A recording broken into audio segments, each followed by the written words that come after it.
what happens when we have those thoughts, when our story has shifted in some unexpected way, turned upside down, and we're wondering how we move forward and where is God in the middle of this. Sarah is going to be talking about a book that she wrote called I Didn't Sign Up for This, and then we will discuss some of the things that she talks about in the book. So come on in.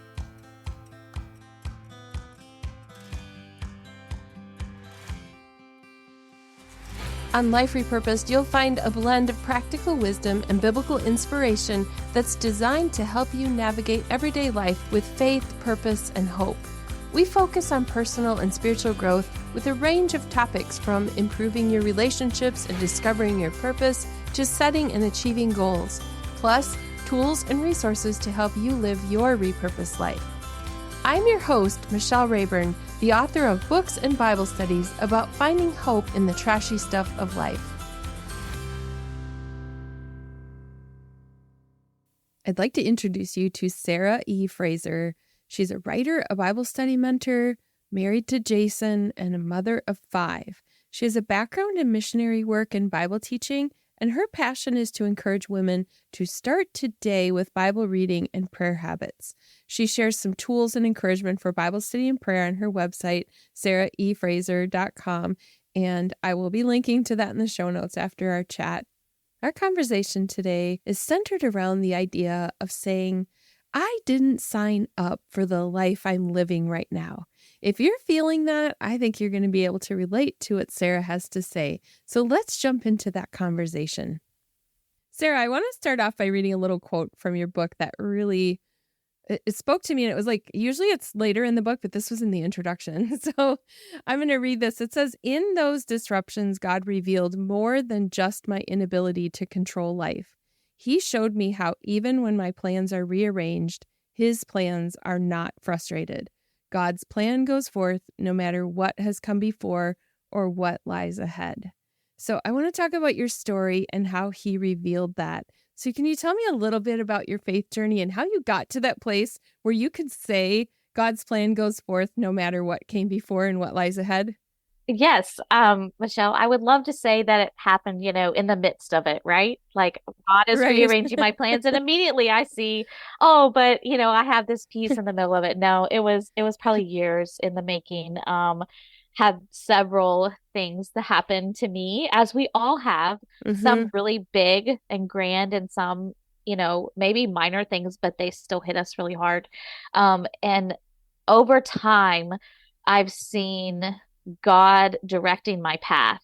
And I've seen a situation that I would not have chosen or I would not have picked out. In fact, I didn't sign up for a lot of things in my life, but I have seen God use those things to further his plan for me, but also for our family, even maybe for other people. We just don't know, each one of us, we just don't know the impact we have on others. And sometimes I think we forget that God is using us in ways that we might not even be able to see. So it was years in the making as I struggled along to follow him as each of these interruptions came into my life. Were you following Christ as a child, or did you grow up in a family of faith? Yes, I did. I grew up in a family of faith. My parents were saved as young adults, and they began going to church really before they were married, but right as they were getting married, and were really discipled by some really strong Christians. And so we grew up. I'm one of 4 children, and we grew up all going to church. Every time the doors were open, often my dad would be a deacon, so he would open the church. So we were there hours and hours before the church started, and we were there after everyone left. And so church was always a part of our life, but also faith didn't just stop at church, it was at home. And my parents really demonstrated and lived out what they believed at home. And so when I went into college, it's easy to say, well, I believe this because my parents did and it made sense to them. But I remember coming to not a crisis of faith. I wasn't in crisis, but I definitely made the conscious choice. I'm going to believe this for myself. And I think I count it as a blessing that I came to that choice, not at a moment of crisis. And everyone has different stories, but I'm so Mhm. thankful for my childhood and that solid foundation that my parents helped lay. What were your dreams for the future? Did you have dreams of going into some kind of ministry, or did you have your career kind of all planned out in your mind when you were younger? Oh yeah, I am definitely a planner person, and it started way back when I was 8 years old. I remember telling my mom I wanted to be a missionary, and I thought I had to be a nurse to be a missionary. I don't know what my 8 year old mind thought about that, and then I realized I am not anything medical. And so around 12 or 13, 14, I started teaching a small little class in our church, allowed me as like a 14, 15-year-old to teach the preschool class. And I fell in love with teaching. And I thought, okay, this is how I'm going to the mission field. I love teaching. So I had plans to be a teacher. I wanted, I was told by several people, you're going to marry a pastor. And, I learned piano so that I could play in church and all of those things. The Lord changed a lot of that. I had dreams and plans as a teenager and even into college, but the Lord definitely shifted those plans. I didn't marry a pastor. I grew up in a really musical family, and I said I was going to marry someone who would sing in church with me because that's what my parents did together. And my husband says he doesn't sing, which I think he probably does, but he won't sing out loud. And he doesn't play any instruments. He says he plays the radio. So that's. Yeah. It's funny how I found a list I wrote out when I was 16 of characteristics of what I wanted in a husband. And my future husband I wrote down specifics, but I look at that list and I remember thinking he meets all of the heart qualities of that. Right. Like he meets all the hot, maybe not specifically, I thought he would be a sports person. My dad is a big sports person, and my husband could take or leave sports, but I mean, he follows it so he can have conversations with other people, but that's not his big interest. So those kind of things are fun to those are okay, right? Those are things that Right. we're like, okay, God, that's fine. That didn't work out because this is Yeah. better. It's the hard things. Yeah, I realized that my teenage self too, like, was, you're creating this image of a person who doesn't exist. Yeah, And really. God has a much different plan and a better one, which is the theme of your book and talking about God's plans. And I know from looking at your book that you did end up on the mission field. So we'll fast forward a little bit and look at that. I'd love to know, like, what was the process of getting to where you and your husband decided we are going to go on the mission field? I'd love to know a little bit about where God showed up in the middle of that and how you knew that was what he wanted you to do. I love this question, and not a lot of people have asked me this question, Mm, so I'm so glad you did. Both of our hearts have always bent towards missions. Like I said, as a child, I wanted to be a missionary. Even as a young, unmarried college student, I was thinking missions. And my husband, he's actually a physician. When we met, he was in med school and then doing residency. So he had lots of loans. And so, although we would have liked to have gone straight to a mission field, there was a lot of people telling us wisely that this debt needed to be paid off. mm-hmm. So we kind of settled in, but I, I explain it like it was always on the back burner. It was always something we're like, we'd really like to do this. We'd really like to do this. But, he started working and finished residency. Then he started to pay off his loans. And the Lord was really working in our hearts about, a lot of the debt that we had. So we paid a lot of that off. And then in the meantime, God kind of put in our hearts adoption. And I talk about that in the book. And we've adopted two children from China. And so that whole process, we were always sort of, is mission still, what he's calling us to, all of that. During the first adoption process, we went to a missions conference in Louisville, Kentucky. And at the final session, I remember it was 2013 or 14, and we both individually, like in our seats, we didn't like walk forward, but we in our seats just kind of surrendered and said, Lord, if full-time missions opens up for us, we really think that's what you want for us. And we got back in the car and he shared with me, what had happened. And I shared with him, and we're like, well, definitely of the Lord, because it wasn't something we had talked about beforehand. It was just an individual but together call towards full-time missions. So we said, okay, once we finish this adoption, we really need to look into it. And so we kind of was like, well, we're going to do this adoption first. Um, I remember we were in the process and it was time to meet our social worker for our home study. And the day that she was scheduled to call, my husband was supposed to get off a little early that day from work. Um, by that time, he had joined a private practice as an employee in hopes of buying into the practice. So, a little backstory, we thought he would buy into this private practice and become a partner. And the other partner was a little bit older, so we knew, eventually it might come to him.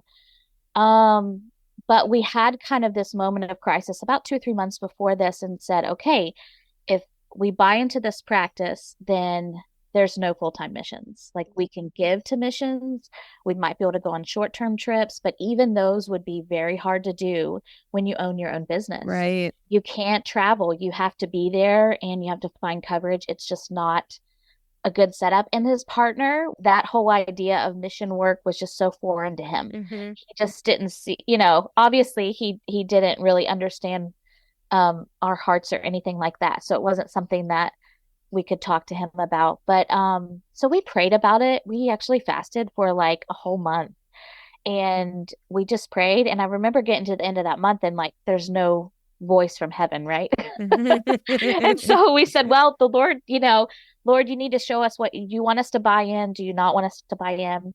So fast forward a few months later, it's the day of our first home study meeting. And my husband called me. He said, he doesn't want me working here anymore.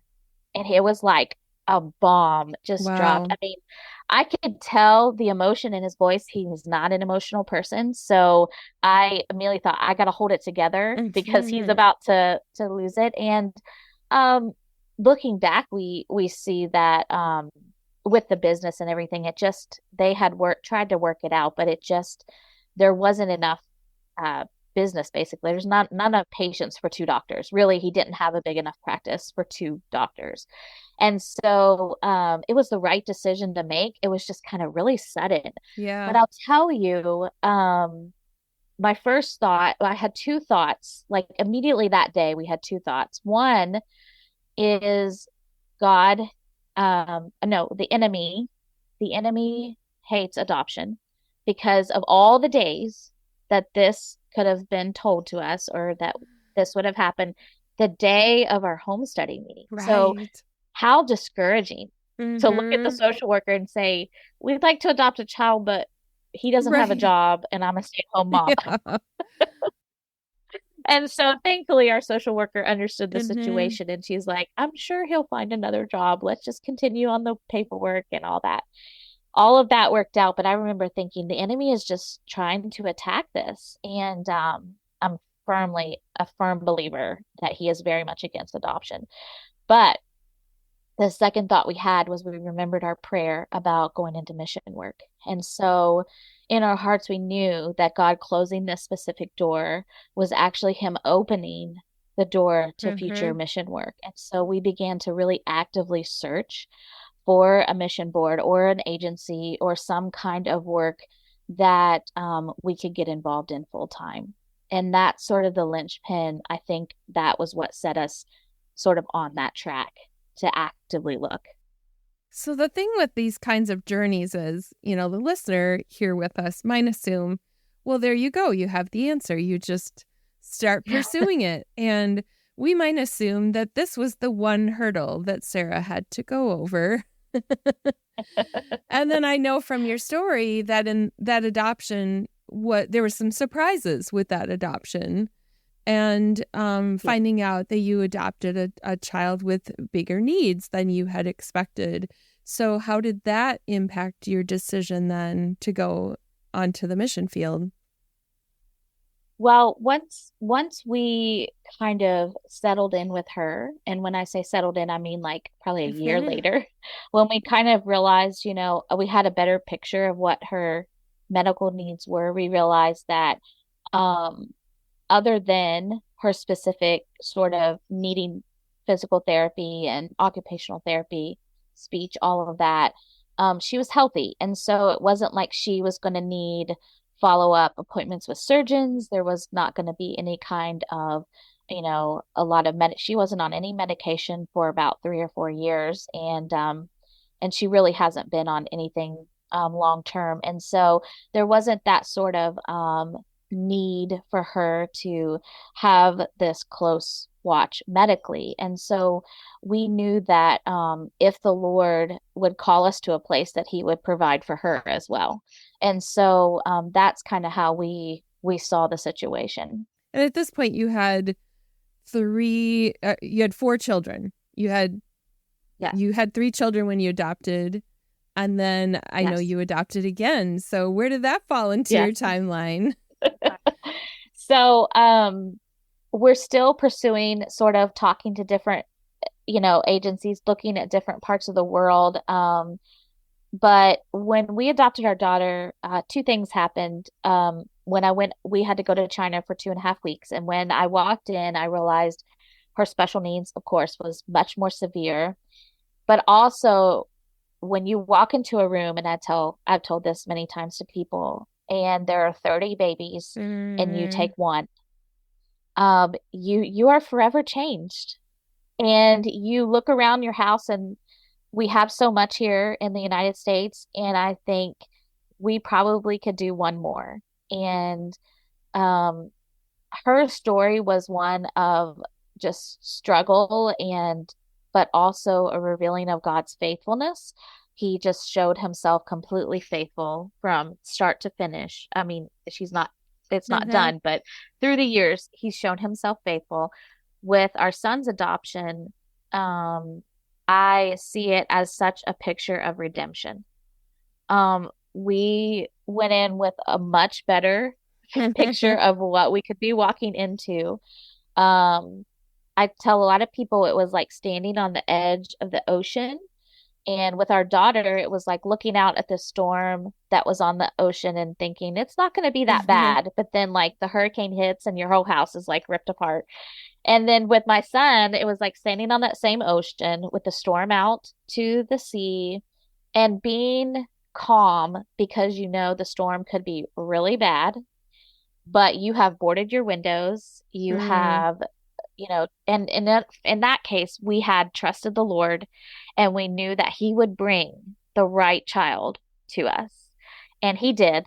Obviously, He did. We love both of our children. I love all of my children, but I really am thankful that the Lord was able to use our son's adoption. And what was so crazy about his special need is he didn't even have it. So we brought home basically a completely healthy little boy. And it was just, now he's had emotional needs, and he has, I think he's good. He had a lot of sensory issues, but he had a lot of emotional needs that I think are going to stay with him, that, that he's going to have to process, that we're going to help him and find the right resources for him as he grows older and starts to understand a lot of things. But physically, he's completely healthy. And so in that process, so we're pursuing the second adoption, but we're also pursuing missions. And while we're in the process with our son, we come across an agency that we really, really fell in love with because of their philosophy of missions. And we believe the philosophy of missions is to build up the church. And with my husband not being a pastor, it's not like he was going to go and plant churches, but we wanted to come alongside a pastor, a church planner, and say, how can we help you build the church? And that's what this agency was hoping to do. And they were pretty much a brand new agency. And so we were account 102 and the director was account 101. So, we were just joining really brand new, really naive. I look back and think that we didn't really have a lot of guidance from people. We sought out some, but we could have sought out a lot more. Didn't know the questions to ask, didn't know, all of that, but we're ready, right? We're ready to jump in and do this thing. And I believe God completely led us to them, and that was exactly where we needed to be while we were with them. And so we actually were visiting Central America where we ended up serving. And the weekend that we were visiting, we got the call about our youngest and saying that we were officially matched with him and that he would be our little boy. And so it was like our two worlds were colliding that weekend, but that was in about February of 2017, I think. So is when he came home, June of 2017. So I know that when we're in a 30 or 40-minute podcast and we're trying to sum up your whole experience in between all of these things, there are ups and downs and challenges each time where God is walking you through things like postpartum depression or financial challenges, spiritual attack, all these different things. So you finally end up after all of those challenges, you end up on the mission field in Honduras. Tell me how that felt to finally get to that place. I felt like we were at the place where we had worked towards for 10 years and where I had dreamed about since I was a little girl. Like this was it. I remember getting ready to leave and a lady at our church said to me, "The Lord is so good to give you all your desires." And that's how I felt. I felt it was just such a blessing to be, in this place and to really start to build relationships and to grow roots. And I just wanted to, I wanted to learn everything and I wanted to jump in. And it was, it was kind of a crazy time though, because we moved January of 2020. And so 3 months later, the country shut down and all our plans that we had set up with this agency completely fell apart. And so, well, they stopped. They didn't fall apart. They just, no one could travel. So we had to refocus, but that was all in God's plan too. Like, and with our daughter, I think what happened with our daughter and that unexpected sort of twist and turn helped us when that pandemic hit. We knew that God was going to be faithful. We knew He had led us here. We knew He was going to be faithful. And we immediately started to see blessings and provision. And it was such a unique time of spiritual growth in both my life and my husband. I think he would say the same. Really, some really fast-paced spiritual growth. If you've ever gone through, that fast pace. It's like throwing you in the fire. Yes. And you just learn, okay, I need to learn this lesson in this lesson. So, yeah. So when logistics got in the way and you knew you could no longer stay in Honduras and that this door was closed, there were indicators, conversations, all of those things that brought you to a place where you knew you would no longer be serving with that agency and you would be going home. What went through your minds then? That whole process was about 3 to 6 months, but the decision wasn't made by us. And then the decision was happened in what felt like a day. So it almost felt like a death. It was the death of a dream that we had had for so many years. And I felt grief and I thought, okay, I need to grieve this. There were lots of tears. I told somebody recently, I said, July of 2022, I cried every day. Like every day I cried and I just let myself cry. And it was a lot of private crying, but it was sometimes crying in front of other people because this was so incredibly sad. Just the whole situation. And then also, we felt like, okay, God, where in the world are you leading us? Like we thought for sure this is where you had us. And we have wrestled with that question. I mean, really just 2 weeks ago, my husband and I were talking and we're like, we still have to fight that urge of saying, did we miss God? Did we push something that wasn't Him? And we come to the conclusion that nothing is wasted and that God indeed wanted us down there, even if it was just 2.5 years.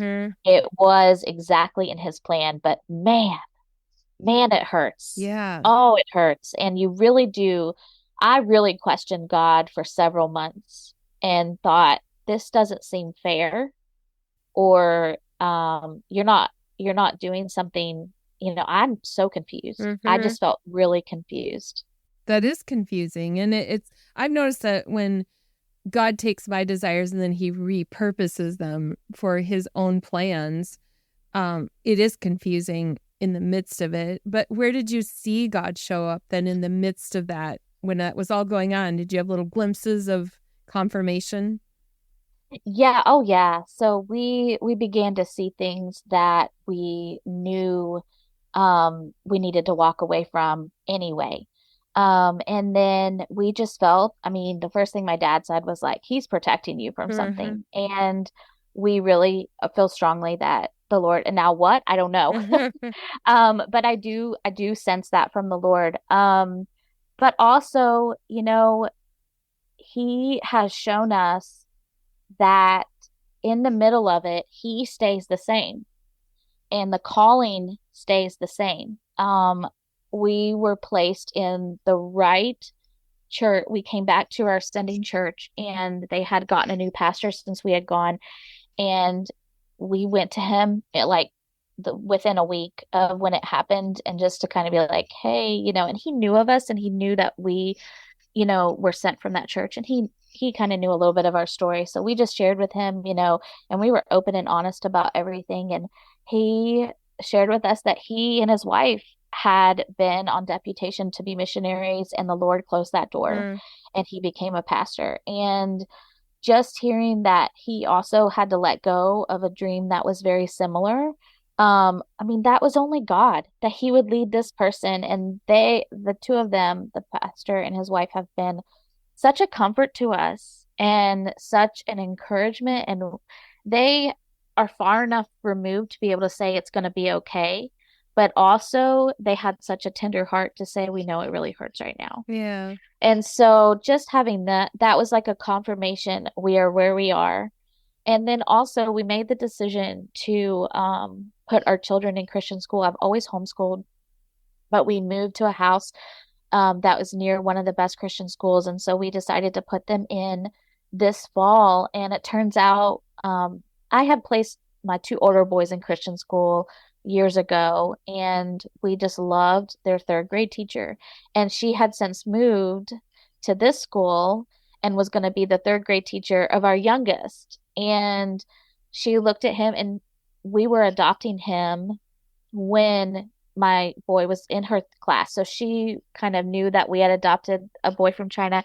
So she looked at my son like that day we met her, and she said, I remember when you came home from China and your brother was so excited and your family just loved you so much. And he just beamed. He just because he's very proud. He knows he's adopted, obviously, and they both do, but he's just very proud that he's from China. He will tell everybody that he is from China. In case they were wondering, he is from China. He was born there. Like, that is his Yeah. heritage and his culture. He's very proud of that. And so for her to say that in such a like that's such a positive thing, just reinforce it's been the best thing for him. And it was like those little Hmm. things. God is like, I have you exactly where I want you. You might not understand. You might even disagree with me. Yeah. Because I told God several times, I disagree with your plan for my life. But I'm starting to see with these little confirmations that the Lord has such a bigger view of our life. And I told my husband the other day, I said, this time with this agency and the time in Honduras, it was only this short amount of time. Let's just remember that's a blip on our life. And that's not the whole sum of our life. Mhm. And that we are not done with our life. And God's not done with us. And so both of us were really encouraged with that thought that really the hurt and the pain and all of that experience is just a blip on the whole big picture of our life. And so it's good to be reminded of that sometime, I think.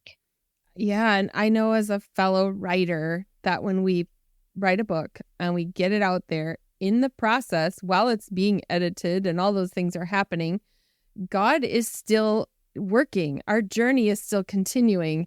And so I know that when you finished writing, I didn't sign up for this, that there probably was a whole year in between there now where God has continued working. So what is he doing in your life right now that you're seeing even since you wrote this book? One of the things that God has done is he allowed my husband, we sought out some counseling after a few months of being home, and we met with a wonderful pastor via Zoom. And he just brought us back to the Bible. He brought us back to truth. He brought us back to the Lord and helped focus our hearts back on Christ. He said, if you find yourself dwelling on what happened or this person or that person or this event, he said, just remind yourself of truth. So one of the things the Lord has really done in our life is really just grown our dependency on God and our dependency on his word, especially me personally. Bible reading can be such a checklist thing for me. Oh, I read my Bible. Oh, I did my Bible study day. I prayed through my prayer list, just check, check, check. Instead, I have been meditating more. I've been trying to memorize scripture more. When my mind starts to go to those places where bitterness, I mean, Mm-hmm. we've had to really guard against bitterness. Yeah. And I remember what was really helpful. I read Lisa Turker's book, Forgiving What You Can't Forget, which was really, really good for me to read this past year in this season. But she talked about bitterness always going to be there. And I think it's important that we recognize that bitterness is going to be like those weeds in our garden. And she talks about you're just going to have to keep plucking them. Yeah. Like you can't just, you can't just say, well, I'll ignore it. It'll be fine. No. And so I've learned that I need to evaluate my heart every once in a while and say, okay, am I responding or thinking about because I need to pluck this bitterness out. So definitely bitterness has been something God has been working on, and the idea of goodness. And I write about that in the book, but I've lived it out this year that when our plans are interrupted, we just think, what is the good? Like that Romans 8:28, that just feels like a band-aid. All things work together for Mm-hmm. good. And the Lord has really been just pointing me back to the idea of maybe our idea of goodness is not the same as his, Yeah. and that it might not feel good. In fact, these situations do not feel Mm-mm. good. And what those people, if somebody did something to you, that isn't good. That's not something that comes from the Lord. But that's the beauty of the God of the Bible, because he can use those things to make us more like Christ. And that's what Romans 8:29 talks about. Yeah. We need 8:29 with 8:28 to be conformed in the image of his Mm-hmm. son, is what it says. And so being like Christ. So that's been our prayer. I'm far from looking like Christ, but I want to start making that progress. I want to start striving to say, I want to get rid of bitterness. I want to love my enemy. That was a big thing. Our church is memorizing Romans 12 this year. Some of the verses, and in that it says, love your enemy, do not repay evil for evil. Right. And it's and those verses are hard, They man. I mean, are. when you've been hurt, Mm-hmm. they are really hard and challenging. And so um just kind of stepping into that with the Lord has been some of the things that we've processed this year. One of the tough things when we experience something difficult like you did, where your dream just comes to a crashing end, we just want to talk about it and process verbally online. Sometimes there's interpersonal conflicts, there's organizational changes, there's all these different things that happen within a ministry. And of course, we're not going to just put that all out there. So how did you process then, like being really careful about protecting a ministry and yet telling people this is our story? I didn't sign up for this. So do you have any tips for the person who's in that situation of being tempted to put it all out there? Um, so this is going to sound really cheesy and really practical though, is I deleted the social media off my phone. Mm, the Um, reactionary stuff. I did. I immediately was running to social media and I Mhm. would type all these posts. and then I would delete them. And I would lay awake at night thinking about what I wanted to say online and all of the things I wanted to say for months and months. I struggled with that temptation. And my husband, thankfully, is really level-headed, and he reminded me that, and I've seen this too, when people are venting or sharing their story when it involves other people and it's just their side of it, Yep. um, it really doesn't put them in a good light. And so we really wanted to protect, first of all, our own personal Mhm. testimony. We did not,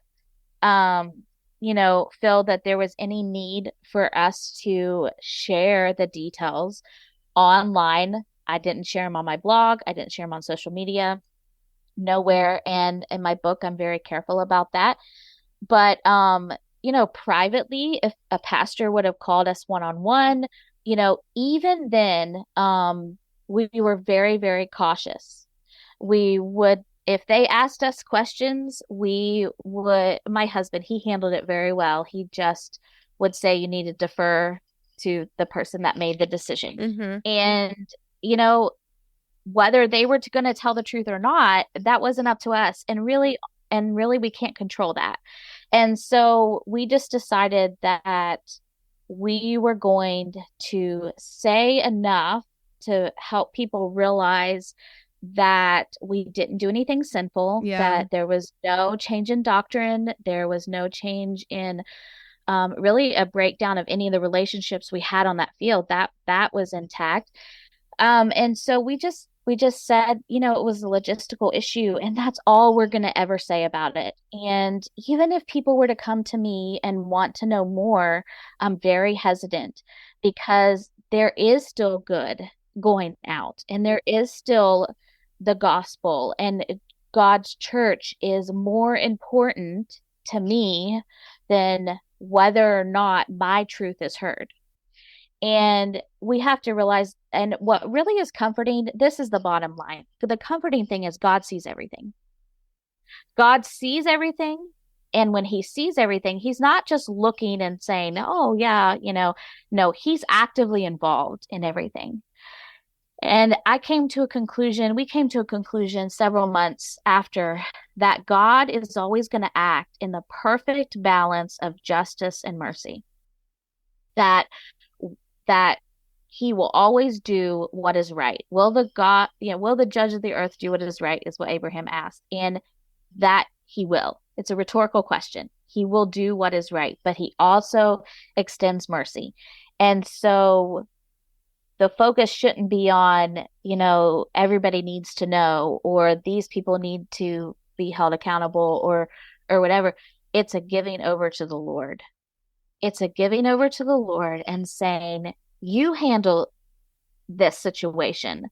And I'm not going to lie, it's tempting. It's very tempting it's because it's so easy. Right.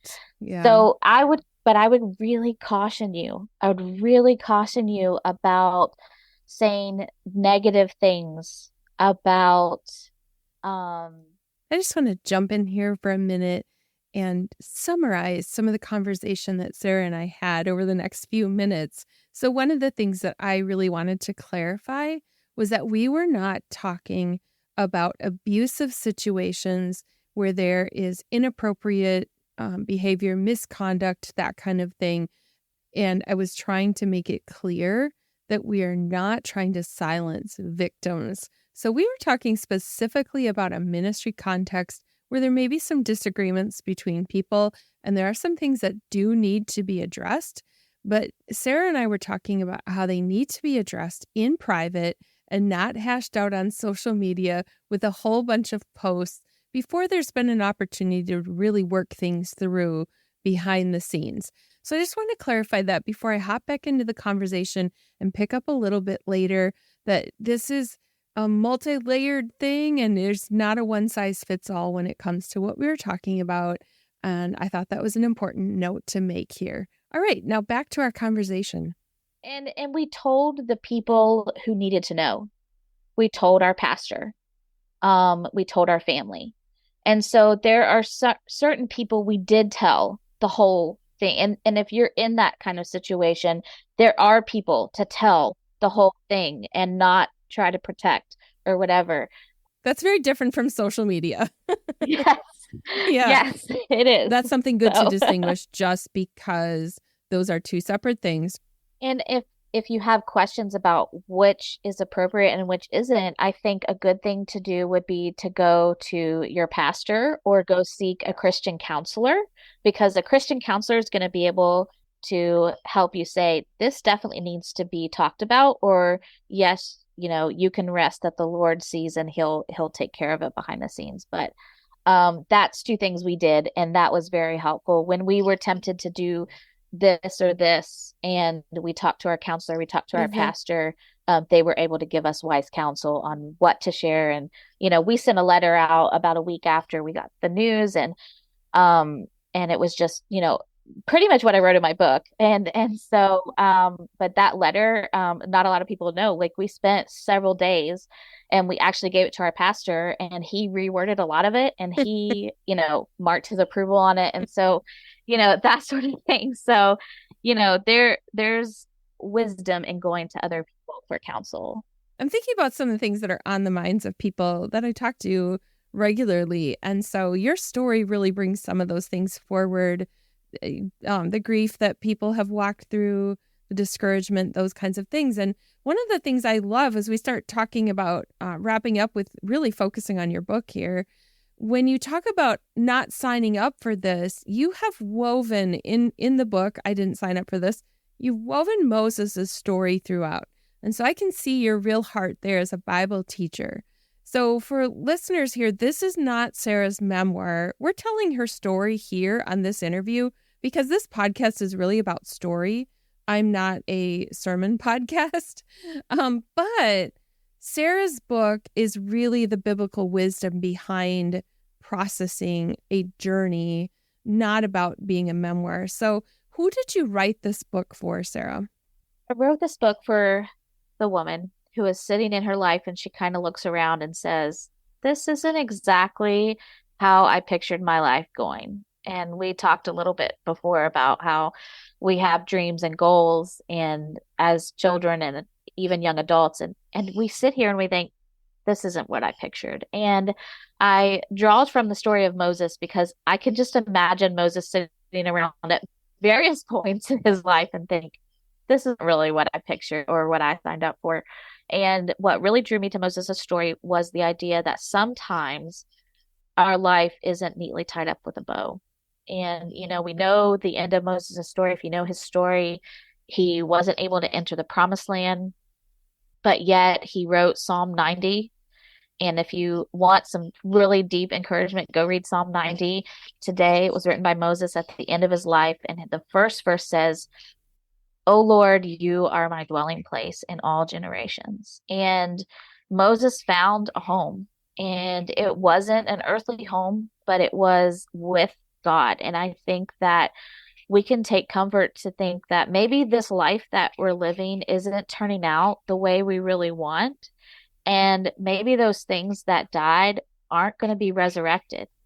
But God is still working a plan. All those times Moses thought this is the end, or I don't think this is going to go anywhere, God is like, I have a plan.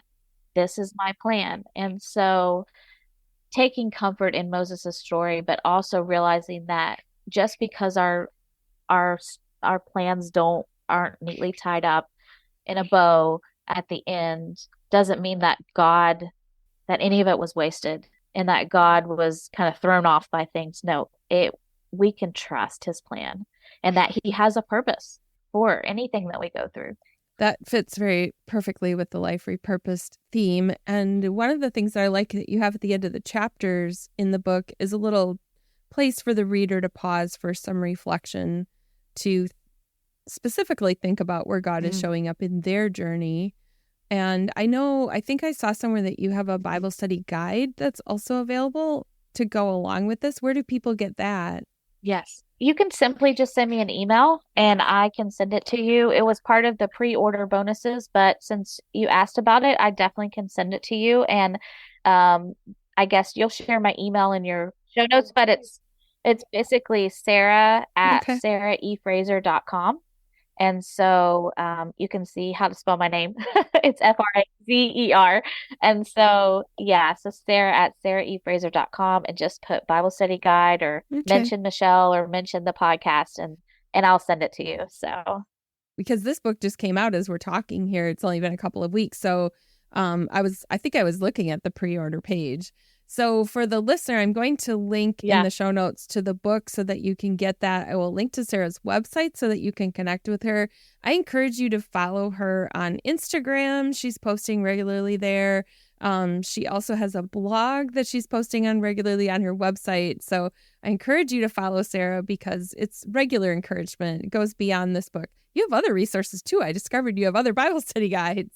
Yeah, so I have a lot of resources. If you go on my website, sarahefrazer.com, you can click resources. I have a shop and I have all kinds of free stuff. Even if you find the search bar sort of at the bottom and just put free resources, a lot of blog posts will come up with different types of resources. So there's a lot there. Yeah. And it's beautifully designed too. So I don't know who does your designs, but your Oh, thank resources you. have great covers and stuff like that. So I love that. So as we're Thank you wrapping very up here, much. Sarah, what do you want to say to the listener who's here with us today? Parting words, encouraging words for the listener. I think for me, what has really anchored my heart to this idea that God doesn't waste anything is the daily practice of being in His Word.